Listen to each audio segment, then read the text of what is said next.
Hola, buenas noches. Bienvenidos a este programa de Ciudadanos y para los ciudadanos. El día de hoy vamos a hablar de qué estamos haciendo los ciudadanos para erradicar el secuestro. Y tenemos una invitada de lujo, Isabel Miranda de Gualas, que es presidenta de la organización Alto al Secuestro. Para empezar, quisiéramos hacer una reflexión con todos ustedes de cuál es la reflexión, cuál es la opinión que pensamos que debemos enfocar cuando hablemos del secuestro. El ser humano, por naturaleza, cada lucha que ha llevado a cabo a lo largo de toda la evolución histórica que ha tenido la humanidad, habla del valor supremo que es la libertad. La libertad de transitar por las ciudades y por las carreteras. La libertad de tener la posibilidad de reunirnos con nuestros amigos, con nuestros familiares, con nuestros compañeros de trabajo. Pero también la libertad de poder emprender proyectos de empresa, proyectos sociales. Y es por eso que desde nuestra perspectiva, el secuestro es el delito que más lesiona a las familias. Porque no solamente significa privarnos de la posibilidad de nuestra libertad, no solamente daña el patrimonio personal, el patrimonio familiar y de todas las personas que nos rodean, sino también el secuestro lo que hace es que nos daña como sociedad, porque el secuestro lo que nos refleja es la impunidad, la corrupción en todos los eslabones que están asociados con esta industria, pero también lo que nos refleja es la falta de confianza de los ciudadanos en los sistemas de procuración y de impartición de justicia. Como vamos a ver en la pantalla, hoy la reflexión que nos estamos haciendo es cuál es la racionalidad económica que está detrás del secuestro, porque finalmente el secuestro es parte de una industria delincuencial. Y como podemos observar en la gráfica, hoy tenemos dos grandes elementos, como dirían los contadores de una organización o de una empresa, los ingresos y los costos. Y hoy en nuestro país, los incentivos están más puestos en obtener una fuente importante de ingresos con estas actividades delincuenciales versus costos muy bajos. Y aquí la reflexión estratégica que tenemos que hacer es cómo tenemos que modificar el marco jurídico, el marco institucional y la confianza y la participación de los ciudadanos para que los costos de participar o de delinquir a través de un secuestro sean altísimos y por lo tanto los ingresos sean muy bajos. Ese es parte del enfoque de la racionalidad económica que tenemos que dar hoy en el secuestro. También como podemos observar en la gráfica, hoy lo que observamos es que el secuestro se encuentra, de acuerdo a los especialistas, en la pirámide de lo que serían los delitos en todas las sociedades. Un agente que participa en un secuestro es una persona que ya ha pasado por todos los procesos, todas las cadenas de valor de los diferentes delitos. Ya ha hecho robos a casa-habitación, ya ha hecho robo a transeúntes, ya ha hecho robo a vehículos, ya ha hecho robo a asaltos bancarios. Y como el secuestro es un delito que encadena muchos procesos, pues finalmente lo que permite es tener esa capacidad de organización y de reproducción que permita que sea efectivo la industria del secuestro.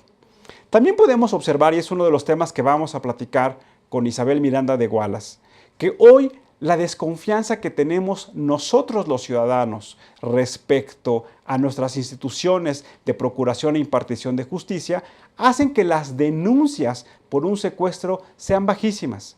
Y eso porque finalmente al tener a nuestro amigo, a nuestro familiar privado de su libertad, pues nos da mucho miedo que la infiltración de los cuerpos policíacos o que de los sistemas de procuración de justicia conlleven a que la vida de nuestro familiar o de nuestro amigo sea atentada. Y también como podemos observar hoy en la gráfica, y lo vamos a discutir a lo largo del programa, un elemento que consideramos que es muy importante es lo que se refiere a cómo hoy en nuestro país tenemos ubicados zonas en donde hay una gran incidencia en materia de secuestro. Como podemos observar, el estado de Morelos, toda la zona metropolitana del Valle de México y sus municipios conurbados, Morelia en el estado de Michoacán y la parte fundamentalmente de Guerrero, es en donde hoy hemos identificado, de acuerdo a cifras oficiales, Isabel nos platicará de otras cifras que ella ha venido generando y ahorita les platicaremos la importancia que tiene de tener una fuente estadística altamente confiable, es en donde podemos observar que se está concentrando este delito. En resumen, el secuestro es el delito que más afecta a las familias y más las afecta porque la libertad es la que se nos priva. Y no hay sociedad, no hay filósofo, no hay persona que busque y que anhele ejercer plenamente su libertad. Vamos a ver unos testimoniales de la calle en donde le preguntamos a ciudadanos como tú y como yo qué opinan de cómo nos afecta el secuestro el día de hoy. Veámoslos. Pues bastante, porque imagínense que le hablen y le digan que tienen a su familiar secuestrado. No, hombre, es horrible. Nunca he pasado ni quiero pasar, pero sí, es muy feo. Bueno, principalmente creo que nos hace vivir con un cierto temor, una cierta inseguridad de salir a la calle y bueno, no sé, todos esos miedos mellan mucho en la calidad de vida de los habitantes de la ciudad principalmente. ¿Nos afecta? ¿En qué sentido? Solo pues los grandes son los que están mejor cuidados que todos los que andamos caminando aquí en la calle. En ese sentido nos afecta. ¿Por qué? Ahorita vamos caminando, de repente levantan a alguien, al que levanta no saben si tiene dinero o no. Ahorita el secuestro, los secuestradores vale si tenga dinero o no. Lo que quieren sacar es algo. En ese sentido nos afecta. Primero que nada, intimidando a la gente, o sea, provocando miedo. No puede salir la gente a gusto ni nada. Eso nomás. Lo mismo digo yo, asustan a la persona. En mi ciudad, hasta por teléfono los intimidan y los secuestran por teléfono. Somos de Chihuahua. Ahí por teléfono les hablan que tienen a su familiar secuestrado, que se salgan ustedes de su casa y quién sé qué, y luego al familiar le hablan tanto de dinero y todo. Así los secuestran en el estado de Chihuahua, los sacan de su casa. Uno tiene miedo de andar en las calles, independientemente si tengas o no tienes dinero, es el miedo que afecta. La parte de la economía, de ya no ponen negocio, los que tienen dinero ya no salen, no consumen, traer un buen carro ni siquiera es cosa buena, es cosa mala, o simplemente comprar un café en algún lado ya así como que no es nada grato en muchas partes, o ir con un café afecta mucho. La falta de autoridad que está teniendo el gobierno federal para darle solución a esta problemática que está afectando a familias, a comunidades, a pueblos y a la sociedad en su conjunto.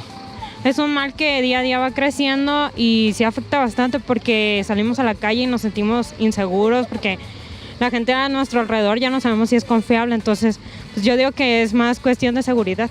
No confías en nadie, de hecho. Con la gente que laboras y todo eso también es como que no confías en nadie. Afecta demasiado, primero por la inseguridad, está tremendo salir a la calle y con el miedo de no sabes si vas a ser secuestrado, si vas a ser asaltado, la inseguridad está tremendo. En primer lugar, perdemos la libertad. Estamos a cada momento temerosos, no vivimos tranquilos, estamos friqueados de ver en qué momento nos puede suceder. Estamos hablando el día de hoy de qué estamos haciendo los ciudadanos para erradicar el secuestro. Nos acompaña una ciudadana, una madre de familia que a pesar de vivir el dolor más grande que puede tener una madre, nos ha dado un ejemplo, una historia de vida. Nos ha enseñado que utilizar los recursos propios, a pesar de desconfiar del sistema de procuración de justicia, pero utilizar la justicia como el mecanismo idóneo para resolver los problemas, es lo que ha hecho que hoy Isabel Miranda de Wallace sea una ciudadana que no solamente admiramos, sino que respetamos el trabajo profesional que ha venido haciendo a través de una organización que preside, que se llama Alto al Secuestro. Isabel, bienvenida. Gracias por acompañarnos. Al contrario, gracias a ti por la invitación, Tulio, y muchas gracias por el espacio. Y me encanta que la sociedad civil tengamos un espacio donde pudiéramos tener comunicación con la ciudadanía de esta manera. Muchas gracias. Muchas gracias y empezamos preguntándote, tú que eres una buena ciudadana, ¿qué es para ti ser un buen ciudadano? Yo creo que un buen ciudadano es aquel que se preocupa por su entorno y no únicamente por su bienestar personal. Esto es, tratar de mejorar todo lo que te rodea, buscar intervenir en políticas públicas que puedan modificar lo que está mal en tu entorno, respetar la normatividad, tener valores para poder trabajar dentro de una comunidad y tener sobre todo calidad moral para lo que tú vas a hablar y de lo que tú vas a hablar. Isabel, tú te has dedicado por una cuestión de carácter personal al tema del secuestro. Hemos platicado todavía en muchas ocasiones. Isabel es una maestra de formación, entonces tiene muy claro cuál es la estrategia, cuál es la formación de cómo poder llevar a cabo un proyecto. Me gustaría preguntarte, ¿cómo ves tú hoy el contexto del secuestro en México? Bueno, desgraciadamente muy mal. Creo que se abandonó por mucho tiempo, se ha simulado hacer muchas cosas y no se han concretado. Hoy por vez primera estamos a punto de ver que esto pudiera transformarse en empezar a disminuir el delito de secuestro y a contenerlo.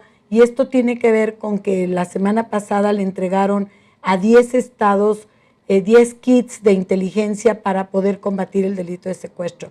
Pero déjame decirte que el tema de secuestro es un delito multifactorial. O sea, no es un problema nada más de policías y secuestradores.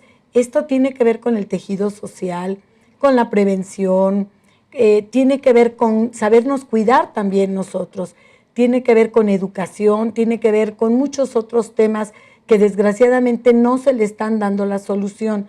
Entonces, creo que el contexto hoy es desventajoso para los capitalinos y en general para todos los mexicanos, y creo que tenemos que trabajar todos de manera conjunta. Platicábamos al inicio del programa que el secuestro es uno de los delitos que es transversal. Así que es como si tuviéramos un negocio y, como dijeran los teóricos de la administración, tiene una cadena de valor en donde hay diferentes procesos y participan diferentes actores en él. Hoy pareciera ser que uno de los pendientes que tenemos es cómo trabajar en una inteligencia financiera que permita identificar con toda claridad a dónde van esos recursos que se obtienen de la industria del secuestro. ¿En qué estamos en ese sentido, Isabel? Bueno, apenas nunca se hacen consignaciones por lavado de dinero, por ejemplo, o de procedencia ilícita con los secuestradores. Nunca se les devuelve a las víctimas los rescates. Hoy, por vez primera, en la coordinación se está creando un comité de rescate de botines. Sin embargo, esto de veras, más allá de que se cree o no se cree este comité, que me parece que es incluso absurdo la creación del mismo, porque en sí mismo el Ministerio Público tiene la facultad para ir por los recursos de los secuestradores. Es cierto que ellos usan prestanombres, igual que cualquier delincuente. Es cierto que también lo gastan mucho en mujeres y en cosas superfluas, pero a final de cuentas sí tienen dinero y eso es lo que tenemos que ir a buscarlo. Y eso no se está haciendo hoy. Platicábamos también de que hoy tenemos diferentes cifras.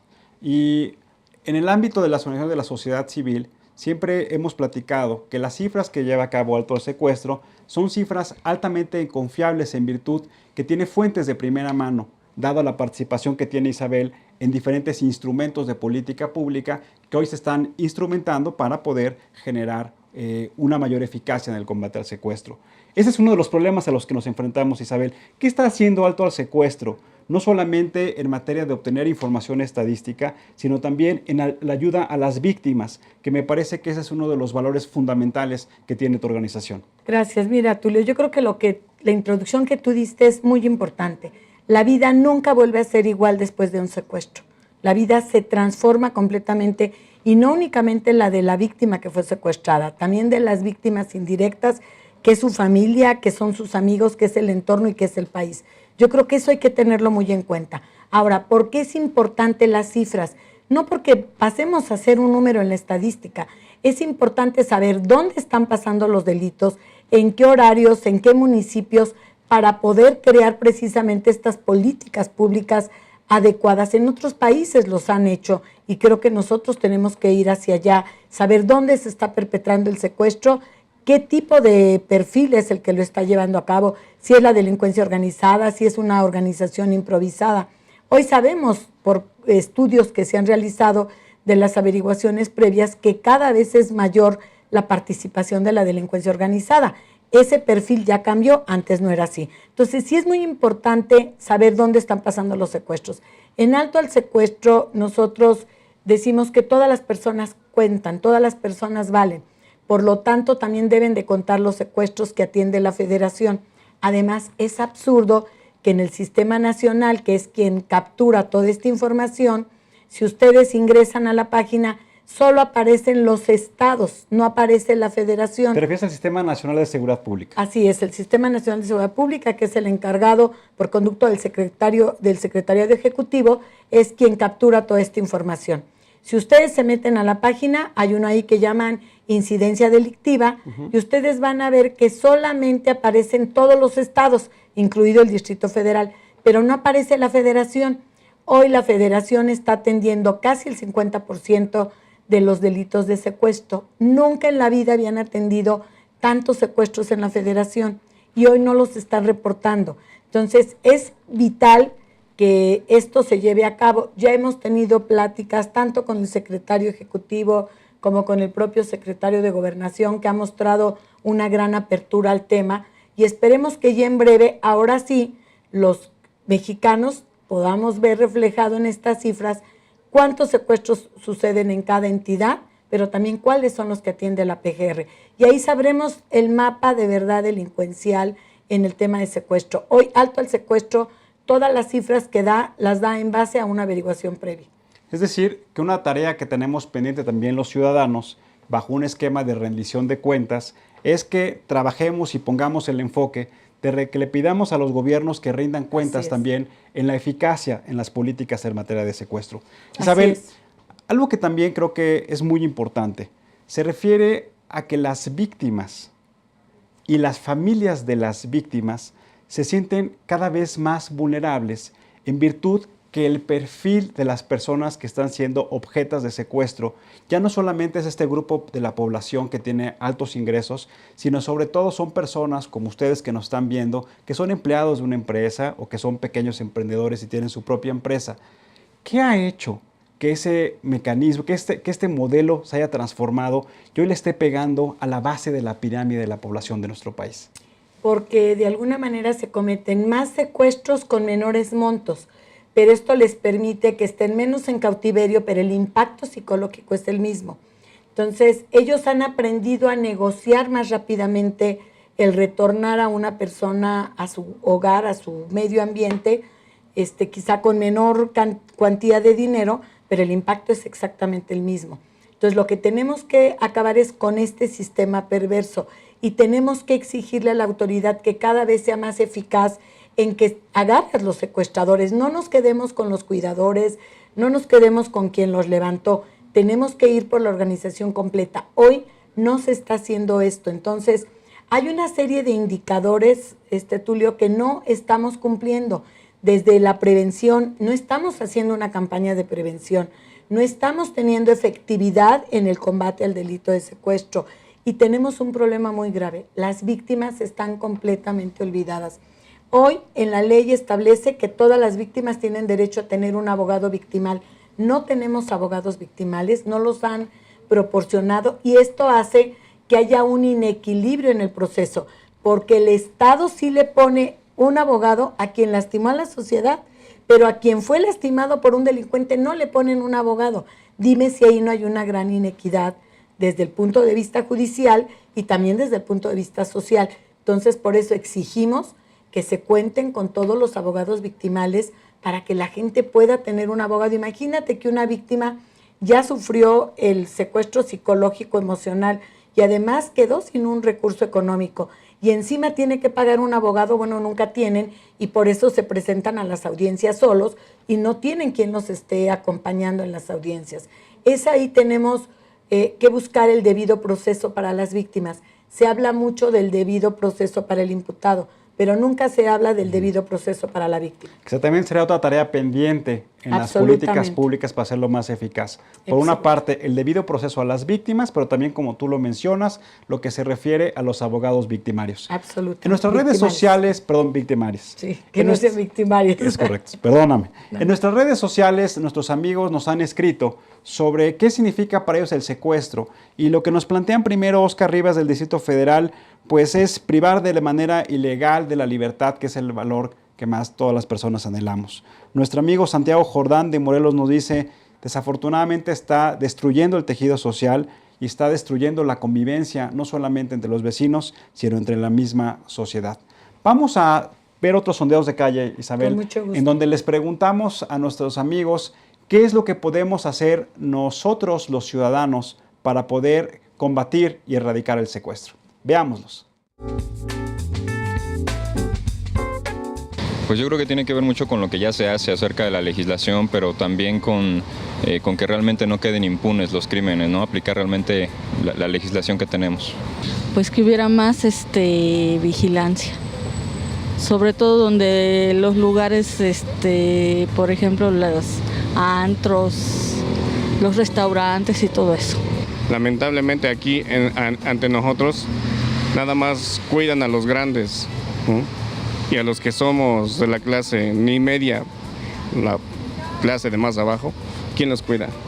Ese es el problema en nuestro gobierno. Unirnos todos para poder exigirle a las autoridades que hagan su trabajo, no sé, algo así, me imagino yo. Porque uno solo, pues es muy difícil que pueda hacer algo. La autoridad es la que debe de poner un hasta aquí. No permitir la extorsión porque ese es el método en que siempre atacan ellos y siempre nos quieren afectar. Tener un poquito más de lectura y saber un poquito más sobre qué es realmente qué hacer en un secuestro y principalmente tener el apoyo de las autoridades porque sin eso no se puede. Yo creo que está mucho en la parte de la denuncia porque muchos se callan por temor, pero si nadie denuncia, pues la autoridad tampoco puede hacer nada, ¿no? Y también si la autoridad pues no hace nada, pues hay autoridades correspondientes, ¿no? Derechos humanos o ir denunciando, ¿no? Hay noticieros muy valientes como yo creo el de Carmen Aristegui que saca muchas cosas que otros callan y pues denunciar, creo que denunciar es la parte primordial.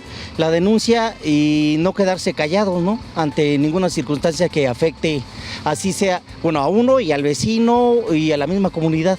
A estar al pendiente de la gente que nos rodea, o sea, si vemos algo sospechoso o algo, o por lo mismo cuando vemos que levantan gente, que más pasa aquí, pues, o sea, pues tratar de ayudar, pues sí, los otros vienen armados y todo, pero pues estar más consciente de tomar las placas o sí dar información a la policía, aunque muchas veces estos también están coludidos, pues, pero pues ayudar un poco porque pues las familias son los que sufren más cuando secuestran a alguien. Primero denunciar, después informarnos de qué podemos hacer en caso de... Y no dejar de denunciarlo, porque nos quedamos callados y eso hace que esto se haga más grande. Nuestros amigos nos siguen contestando en las redes sociales y Lucy Mejía nos dice: yo lo que he hecho es capacitarme para poder conocer herramientas de prevención y esto permita que modifique mis actos de conducta y de esa manera poder prevenir el secuestro. Isabel, veíamos ahorita en los testimoniales de calle que una de las herramientas que dicen los ciudadanos es la denuncia. Así es. ¿Qué tenemos que hacer los ciudadanos, dada la complejidad de este delito que es el secuestro, para poder denunciarlo? Mira, lo pueden hacer solamente vía telefónica. Si ustedes hablan al 089, ahí pueden denunciar el delito de secuestro y posteriormente ya ir con calma y presentar su denuncia de manera, digamos, física, formal, porque es formal desde el momento en que ustedes lo hacen vía telefónica. Lo que yo les pido y les aconsejo es jamás pasen por un secuestro sin una buena asesoría. Yo quiero decirles que en términos de asesoría, la PFP tiene muy buenos asesores, es quien ha capacitado a nivel nacional a todo mundo. Ellos fueron capacitados primero por los americanos y les dieron una muy buena capacitación. Pero lo que no podemos hacer es llevárnosla solos porque nadie estamos preparados ni para la violencia, ni para el vocabulario y mucho menos para las exigencias de parte de alguien que no tiene ningún respeto ni ningún límite. Entonces lo primero es denunciar, conseguir quién les asesore y quién los ayude y después también cerrar la información. Sabemos que mucha gente nos empieza a decir, es que yo tengo un compadre que trabaja de judicial. No, hay que ir con la autoridad y hay que hacer todo en base a derecho, porque eso nos va a permitir el día de mañana tener la calidad moral de exigirle también al Estado que cumpla. Es cierto, no siempre detienen a todos los secuestradores, pero el hecho de que usted denuncie le da dos ventajas. La primera, que queda asentado la averiguación previa para poder ejercer acción penal el día que los detengan. Pero la más importante, le pueden brindar ayuda para no pasar este trance tan importante y tan doloroso solo. En este programa, Isabel, hemos platicado que uno de los elementos que podemos hacer los ciudadanos es promover iniciativas de ley que modifiquen de manera sustancial el marco jurídico y eso dote de mayores elementos a las políticas públicas. Tú eres un ejemplo, tú fuiste con los legisladores de todos los partidos políticos y fuiste una de las promotoras o la principal promotora de la Ley General para prevenir, combatir y sancionar el delito del secuestro. Platícanos cuáles son los elementos fundamentales que se introdujeron en esta ley y que tenemos que trabajar los ciudadanos para que se puedan cumplir estos preceptos en los próximos años. Mira, lo primero es que fue una ley general, esto es cualquiera es competente, ya no es como antes, si le tocaba un estado, le tocaba a la federación, todos son competentes, todos pueden consignar. La segunda, que es muy importante, es la primera ley donde hubo beneficios y derechos para las víctimas. Antes nadie había puesto en una ley derechos para las víctimas. Hoy ahí es donde está el abogado victimal y otros muchos derechos que tienen las víctimas de delito de secuestro. También otra muy importante, por ley quedó que debe de tener cada estado una unidad de combate al delito de secuestro, cosa que no todos la tenían. Hoy, repito, les acaban de entregar 10 kits y eso nos va a dar una ventaja ya o una mejor herramienta para poder combatir el delito de secuestro. Otra cosa que también me parece muy relevante es ya no se pueden echar la pelotita de si me secuestran en el DF y entrego el rescate en el Estado de México, ninguno de los dos actuaban. Hoy se tienen que coordinar para ver quién levanta o inicia la averiguación previa, donde la víctima lo prefiera. Tienen que coordinarse, pero tienen que trabajar el caso. Entonces yo creo que hay muchas cosas de beneficio en esta ley. Yo lo único que no preví fue el cómo sancionar a los gobiernos estatales que no cumplieran. Y eso es lo que ahora estoy pensando, qué iniciativa poder meter para que el gobernador que no cumpla, bueno, pues se le pueda aplicar una pena económica o suspenderlo del cargo, no sé, algo, porque de verdad no podemos seguir teniendo tanto gobernador inactivo, tanto gobernador inepto, que pues nada más ve pasar estadísticas, pero como no les toca a ellos, pues no le hacen nada, ¿no? Isabel, muchas gracias, nos acabó el tiempo. Gracias por tu trabajo ciudadano, gracias por acompañarnos. Amigos, los invitamos a la próxima emisión del programa Buen Ciudadano. Vamos a hablar de las políticas de desigualdad, cómo poderla combatir, pero sobre todo en la población que se refiere a los procesos de migración de nuestro país. Señores, muchas gracias, buenas noches y recuerden, ante todo, ser buenos ciudadanos. Hasta la próxima.